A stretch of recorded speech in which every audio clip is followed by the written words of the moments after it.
Assalamualaikum warahmatullahi wabarakatuh. Materi kelas 9, kongruen dan kesebangun. Oke, di sini ada kesebangunan dan kekongruenan. Kesebangunan kata dasarnya adalah sebangun, sedangkan kekongruenan kata dasarnya adalah kongruen. Apa bedanya sebangun dengan kongruen? Di sini saya sudah ringkas ya. Jadi intinya, kalau sebangun itu bentuk sama, ukuran berbeda. Apanya yang sama? Bentuk bangun datarnya. Karena di kesebangunan dan kekongruenan itu kita akan membandingkan dua bangun datar. Nah, jadi maksudnya di sini bentuk bangun datarnya sama, ukuran bangun datarnya berbeda. Itu disebut dengan sebangun. Tetapi kalau kongruen itu bentuk bangun datarnya sama, ukurannya, panjang tiap sisinya pun itu sama. Itu disebut dengan kongruen. Ini hanya penjelasan secara umum, definisi secara umum perbedaan antara sebangun dengan kongruen. Nah, sekarang gimana kalau misalnya kita mau tahu bedanya kesebangunan dan kekongruenan dari bentuk gambar?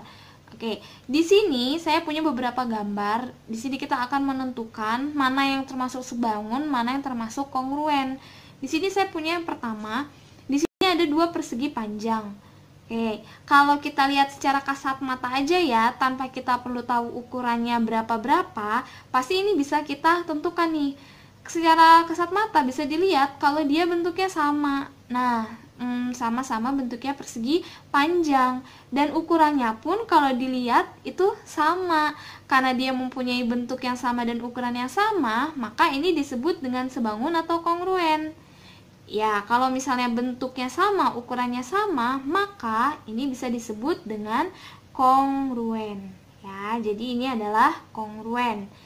Kemudian, misalnya saya punya gambar yang kedua. Gambar yang kedua, di sini ada dua buah segitiga.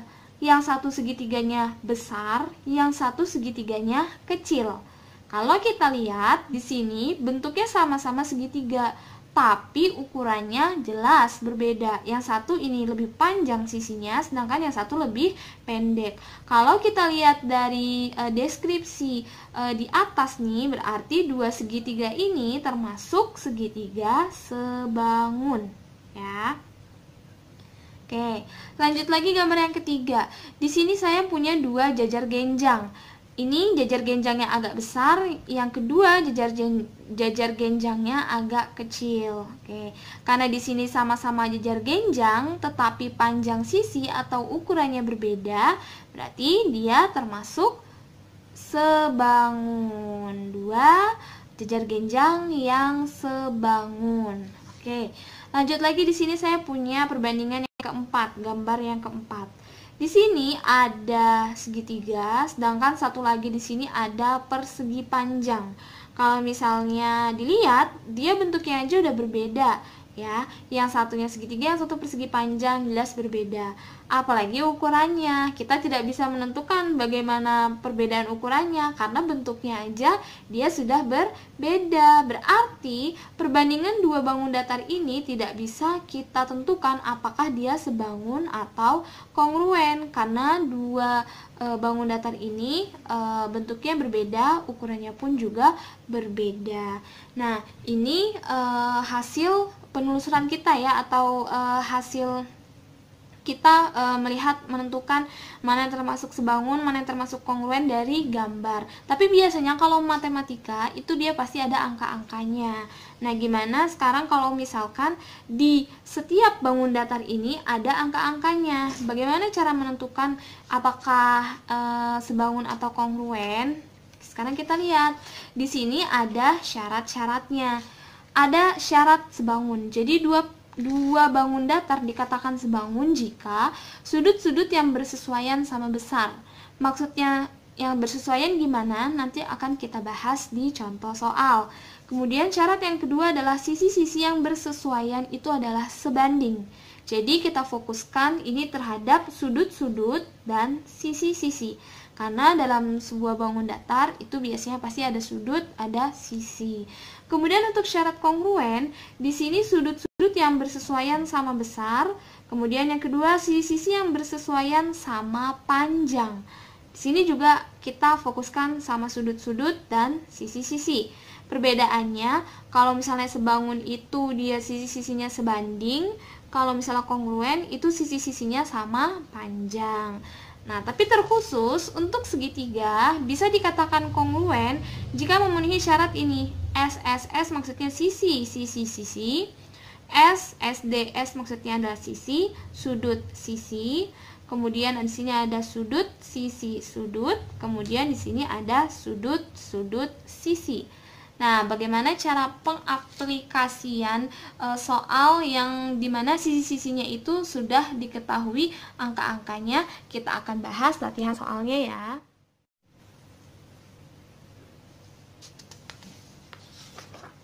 Kita langsung mulai ke contoh soal. Di sini saya punya soal. Ada 2 buah persegi panjang. Di sini sudah ada sisi-sisinya ya. Di sini panjangnya 10 cm, lebarnya 6 cm. Terus persegi panjang yang kedua, panjangnya 5 cm, lebarnya 3 cm.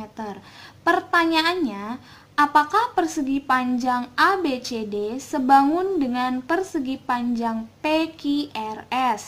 Oke, kalau misalnya kita lihat tanpa kita lihat angka-angkanya panjang ataupun lebar, sebenarnya segitiga ini dia sebangun. Sebenarnya ini persegi panjang ini adalah sebangun. Kenapa saya sebut sebangun? Karena dia sama-sama bentuknya persegi panjang, tapi ukurannya berbeda. Nah, tapi tadi kalau misalnya dia sudah ada angka-angkanya di masing-masing sisi, maka harus kita buktikan. Pembuktiannya tadi kan ada 2. Ada yang dengan sudut, ada yang dengan sisi. Oke, di sini karena dia bentuknya persegi panjang itu sudutnya sudah pasti dia 90 derajat ya. Berarti di sini siku-siku.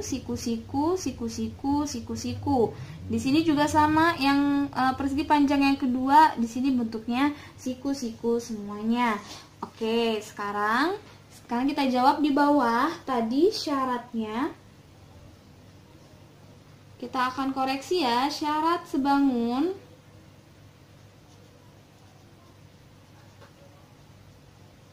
syarat yang sebangun tadi yang pertama itu adalah sudut-sudut yang bersesuaian itu sama.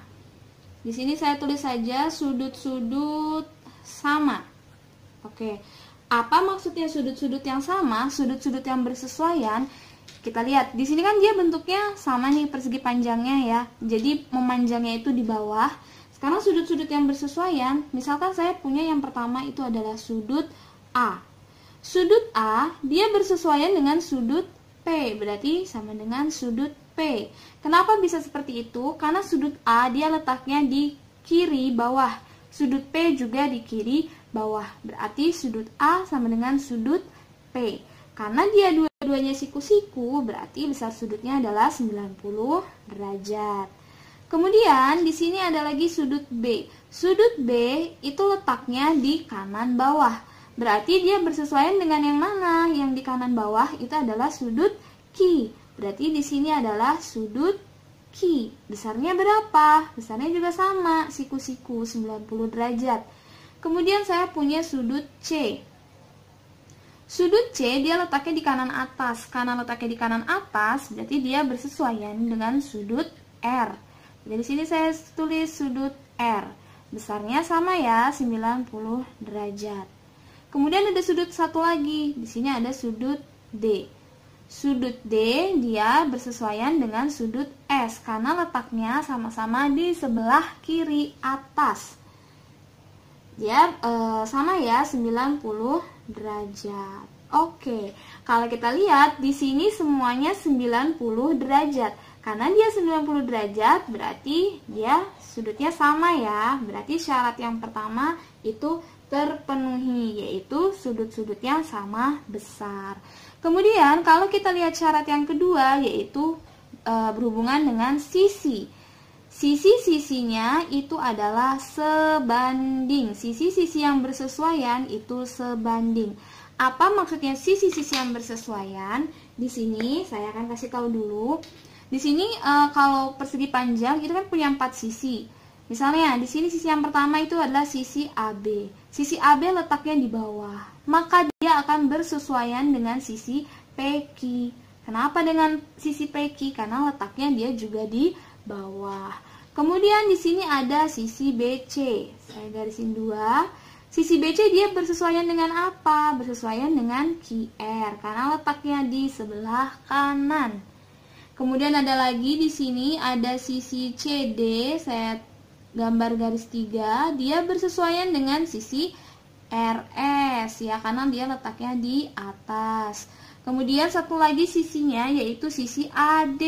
Sisi AD di sini dia letaknya di sebelah kiri. Berarti dia akan bersesuaian dengan sisi PS. Jadi seperti itu ya bersesuaiannya. Karena kita sudah tahu bersesuaiannya, tinggal kita bandingkan saja. Yang pertama, saya punya sisi AB. Tadi sisi AB dia berbanding dengan sisi PQ. Sisi AB panjangnya berapa? 10 cm. Sedangkan sisi PQ panjangnya adalah 5 cm. 10 dengan 5 itu sama-sama bisa dibagi 5. Hasilnya adalah 2, di bawahnya 1. Atau bisa kita tulis perbandingan 2:1. Untuk yang kedua, sekarang kita buktikan sisi BC. Sisi BC dia bersesuaian dengan sisi QR. Panjang BC-nya berapa? Panjang BC-nya adalah 6. Panjang QR-nya berapa? Panjang QR-nya 3. Kalau kita sederhanakan, sama-sama dibagi 3, hasilnya adalah 2/1. Atau bisa saya tulis 2:1. Lanjut lagi, sisi yang ketiga. Sisi yang ketiga di sini saya punya sisi CD. Sisi CD dia berbanding atau bersesuaian dengan sisi RS. Sisi CD-nya berapa? Sisi CD-nya berarti 10 ya, sama dengan yang di bawah. Kemudian per RS. RS-nya juga sama seperti yang di bawah, yaitu 5. 10 berbanding dengan 5, itu kalau diperkecil jadinya 2/1. Atau saya tulis 2:1. Kemudian sisi yang terakhir, ada sisi AD. Sisi AD dia berbanding dengan sisi PS. AD-nya berapa? 6. PS-nya berapa? 3. Kalau diperkecil jadinya 2/1. Jadinya 2:1. Oke, sisi-sisinya semuanya adalah sebanding. Berarti dia memenuhi syarat yang kedua. Nah, karena memenuhi 2 syarat dari kesebangunan, berarti di sini kesimpulannya adalah persegi panjang ABCD sebangun. Ya, sebangun dengan persegi panjang apa? Sebangun dengan persegi panjang PQRS. Nah, jadi untuk nomor 1 kesimpulannya adalah sebangun. Lanjut kita ke soal yang nomor 2. Di sini soalnya nomor 2 ada 2 buah segitiga. Pertanyaannya adalah tentukan panjang EF. Nah, di sini soalnya diketahui segitiga ABC. Nah, simbol seperti ini adalah simbol kongruen. Ya. Jadi sama dengan terus ada garisnya di atas, itu adalah simbol kongruen. Diketahui segitiga ABC kongruen dengan segitiga DEF. Tentukan panjang EF. Panjang EF-nya yang ini ya, saya simbolkan dengan X aja lah. Oke. Di sini kalau kita lihat, sebenarnya ini disebut kongruen. Kalau kongruen itu kan dia ukurannya sama ya. Oke, tadi kan kongruen itu sama bentuknya, terus juga ukurannya sama. Berarti ini sebenarnya segitiga yang pertama sama segitiga yang kedua ini bentuknya sama, ukurannya sama. Cuma kalau kita lihat ini kayak agak diputer ya. Jadi sebenarnya ini hanya diputer aja gambarnya. Pertanyaannya adalah tentukan panjang EF. EF ini di sini kan ya. Pasti di sebelah sini ada sisi yang dia posisinya sama seperti EF. Oke. Di sini sebelumnya kita kan ngomongin kongruen ya. Di sini saya akan tulis dulu karena di sini kita ngomongin kongruen. Tadi syarat kongruen adalah sudutnya sama besar, sudut sama besar. Kemudian kalau sisi dia sama panjang. Sisi sama panjang. Oke. Yang pertama ini adalah sudut.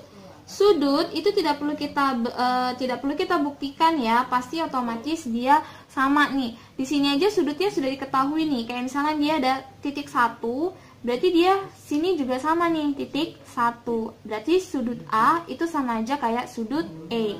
Kemudian di sini ada X, sudut X. Sudut X itu berarti untuk di segitiga yang kedua itu letaknya di bawah sini. Berarti artinya adalah sudut C itu sama dengan sudut D. Ya, berarti ini yang tanpa keterangan sudut itu juga sama. Berarti dia sudut B itu akan sama dengan sudut F. Kemudian sekarang kita ngomongin sisi. Langsung aja yang ditanya itu adalah sisi EF. Oke. Sisi EF itu dia letaknya di mana sih? Nah, lihat aja nih, sisi EF itu dia letaknya di antara sudut yang ada titik satunya sama sudut yang tidak ada keterangannya. Oke, tinggal dicari aja di sebelah sini mana sisi yang berada di antara sudut dengan titik 1 dan tanpa sudut.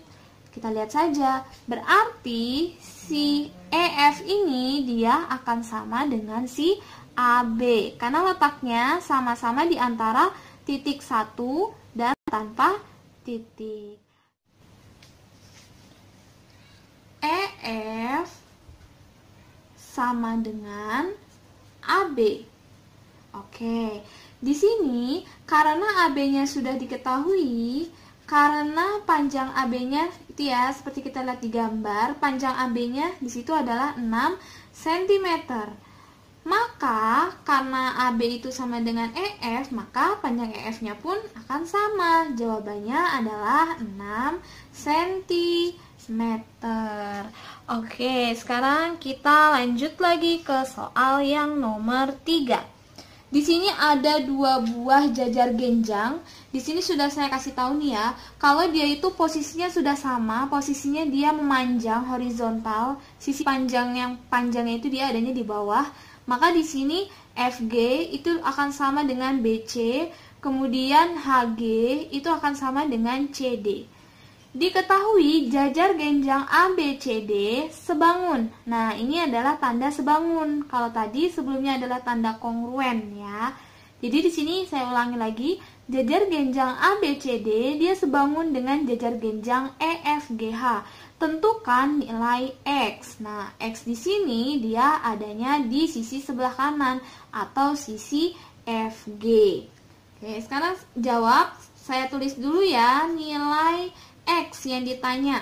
Nilai X itu dia adalah sisi FG atau dia sama saja seperti sisi FG. Sekarang kita akan membandingkan.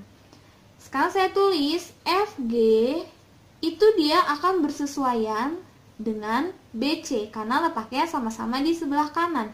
Maka di sini saya akan tulis BC sama dengan, kemudian sama dengannya apa? Sama dengannya kita cari di mana di jajar genjang 1 maupun di jajar genjang 2 itu sudah ada sisinya. Saya ambil yang ada di atas karena dia sudah ada sisinya. Berarti di sini GH pernya per apa? Pernya per CD ya. Kenapa di sini saya tulis GH-nya dulu yang di atas? Karena di sini kita tadi mulainya dari FG, kita mulainya dari jajar genjang yang sebelah kanan. Berarti mulainya dari sebelah kanan baru ke sebelah kiri. Jadi FG per BC sama dengan GH per CD. FG di situ X. Kemudian BC 8 sama dengan GH, GH-nya adalah 3, CD-nya adalah 12. Kalau sudah seperti ini tinggal kita kali silang. X dikali 12 jawabannya adalah 12X. 3 dikali 8 jawabannya adalah 24. Berarti kalau misalnya saya mau mencari nilai X sama aja kayak 24 dibagi dengan 12. Nah, X-nya sudah ketemu. X-nya berapa? X-nya adalah 2 cm. Oke, jadi sudah ketemu ya nilai X. Jadi tadi 3 soal yang kita bahas tentang kesebangunan dan kekongruenan.